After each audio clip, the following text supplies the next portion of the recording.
Is Donald Trump dead? He's been missing for 3 days now, and JD Vance said in this video that he's ready to be president if anything were to happen to Donald Trump. As vice president, you're a heartbeat away from the presidency, and your boss is one of the oldest people to ever be sworn into office. You're one of the youngest people to ever be second in line. Are you ready to assume the role of commander-in-chief, and why should Americans trust you to lead the country? Well, I've gotten a lot of good on-the-job training over the last 200 days, but also say that the president is in incredibly good health. He's got incredible energy. Yes, things can always happen. Yes, terrible tragedies happen, but I feel very confident the President of the United States is in good shape, is going to serve out the remainder of his term and do great things for the American people. And if, God forbid, there's a terrible tragedy, I can't think of better on-the-job training than what I've gotten over the last 200 days. Now, people are saying JD Vance being the president would be even worse than Trump, but there is no person that can fill the shoes of Donald Trump. I mean, this is a skill set of scamming and conning he's gathered over the years. MAGA is nothing without Trump, and there will never be another one because people are waking up for MAGA. I see it in my comment section every day of people that were previously Trump supporters that now don't support him after they learn the truth about all of this, and it makes sense to them. Trump has been missing in the media for the past 3 days. No one has seen an interview from him. No one has even heard anything from him besides this post right here. But people are saying this does not sound like Trump and it sounds like Stephen Miller. Let's read it together for the first time. All tariffs are still in effect. Today, a highly partisan appeals court incorrectly said that our tariffs should be removed, but they know the United States of America will win in the end. If these tariffs ever went away, it would be a total disaster for the country. This sounds way too formal. Where's the radical left lunatics? Where's the other full run-on sentences that are all caps? It would make us financially weak, and we have to be strong. The USA will no longer tolerate enormous trade deficits and unfair tariffs and non-tariff trade barriers imposed by other countries, friend or foe, that undermine our manufacturers, farmers, and everyone else. This can't be Trump. The commas are all in the right places. Where's the anger? Where's the rage? This sounds like a lawyer on his first day on the job trying to sound like Donald Trump. And when you read the comment section, people are agreeing this sounds like Stephen Miller. Definitely Miller. Where's the all cap sentences? That's what I said. Somebody asked AI, does this sound like Donald Trump? Here's what AI had to say. The tariffs post uses selective capitalization, but overall employs more standard sentence structure and less exclamatory tone than Trump's typical all-cap rants. That's exactly what I was saying. Post-Newsom clash, where he reportedly reduced excessive caps, this aligns somewhat but differs moderately in its polished, policy-focused phrasing without his usual personal attacks or repetitions.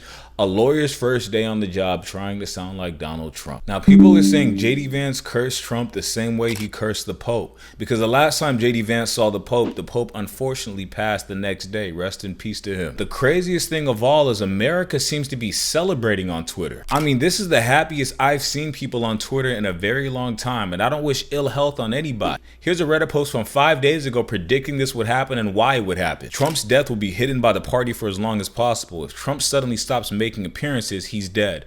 They will pretend he's ill or too busy fighting for the future of American patriots against the evil Dems who want to turn your kids trans. Trump is not capable of staying in the shadows. He has to be the center of attention every day, no matter where he is. Trump is the Republican Party and are terrified his death will splinter it before they can fully realize a fascist America. This is a critical time for MAGA, as their damage still has a chance to be undone, and they're counting on a fat, demented old president whose heart and brain are time-bombed. I can't tell you the amount of MAGA that I have seen that used to be MAGA and are no longer MAGA. They used to be pro-Trump, they got the truth, and they started to realize they've been lied to. I see it every single day in large amounts. I see it in my DMs, my comment sections. I see people making videos of it on the internet. So I think that statement is fully correct, that the Republican Party absolutely needs Trump, because there is no MAGA without the leader. A cult cannot survive without the cult leader. This comes at a weird time where Trump's health seems to be massively declining. He seems to never know where he is, what he signed. He didn't even fully know what was in the big beautiful bill. Another weird image is the Queen's hand looks exactly like Trump 2 days before she died. They both had the exact same mark. People are actually trending the most insane sentences. No one mourns the wicked. These are all references into the possibility of Trump perishing. Please let it be true. Did it happen? Under JD Vance, Trump is dead. Trump died. Where is Donald Trump? Where is Trump?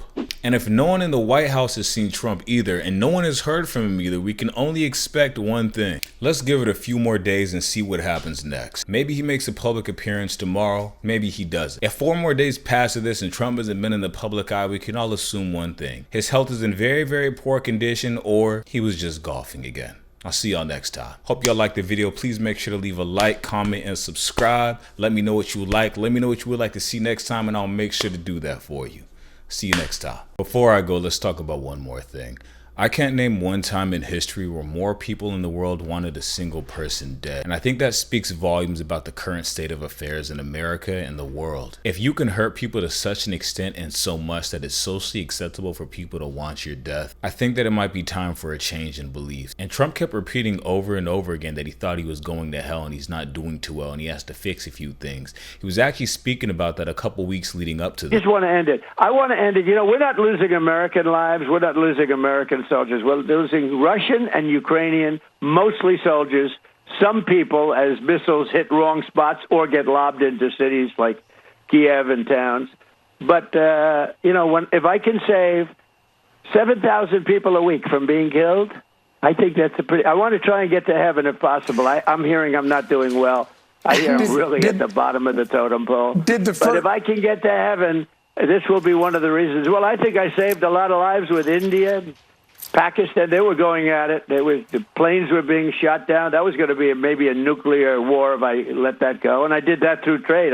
So not only is Trump well aware that he's at the bottom totem pole of hell, as he said out of his own mouth, but with his declining health, the mystery rashes, and the dementia, it's as if he's been preparing for this moment for quite some time. And if he knows he's at the bottom totem pole of hell and he knows just how bad he's doing, then why continue to treat people this way? You can't be racist and discriminatory in your own country and think, hey, maybe I can get to heaven if I try to go help another country out. The ones nearest and dearest and most affected by anything you do and say is the ones you should be paying attention first. Whatever collective conscience we have as people, I don't think there's ever been a multi-country wish for one person to go so bad. I have seen the internet light up. I'm talking tens of thousands of comments. Canada, Germany, Brazil, the United States, China, Japan, Korea. I have never seen in my lifetime people gather and celebrate, enjoy at the fact that someone is finally going to pass. How much of an iron fist do you have to have on people for them to get together and say, yes, this is a good thing? Because for most people's morals, wishing death on someone is just not something, not a low you want to go to. But people see this as a celebration because they view him as the devil. And it's sad to bring people to this point of feeling like this is the best thing that could possibly happen to their life, because just how much have you negatively affected their life? How many human lives have you ruined on this earth? And why did you do it? Who gained from it? How many lies did you tell? How many people got hurt from those lies? It actually infuriates me at the thought that somebody can be so bad to people and be completely fine with it until they find out they're going to hell, and the only consequence or bad feelings they feel is, I don't want to go to hell. Not about the people they hurt, because he's not talking about the people he hurt. He's talking about saving lives in other countries of people he never met. So he can look good yet again. This is still the ego talking. But my point of that video is, it seems like him and everybody around him knows his health is declining. Whether he has passed or not, we know it's probably going to happen very soon. I don't think he thinks he's going to be sticking around for another presidency. I remember the first time when Trump was going against Hillary in 2016 and I was hearing their reasons for wanting to be president. I remember the discussion of me and everybody else in school was, we have to choose between the lesser of two evils. And when that email leak got revealed, I said, I can't trust someone that would hide something so important. Because what was in those documents that you're hiding? But I still said to myself, you know what? I would still not vote for Trump because I think he is a horrible person. And fast forward to now, he is admitting on camera, I have been a horrible person and I'm going to hell. And instead of atoning for those sins, you know what? Let me make myself good by trying to get a Nobel Peace Prize. Public opinion is more important than doing right by my own citizens.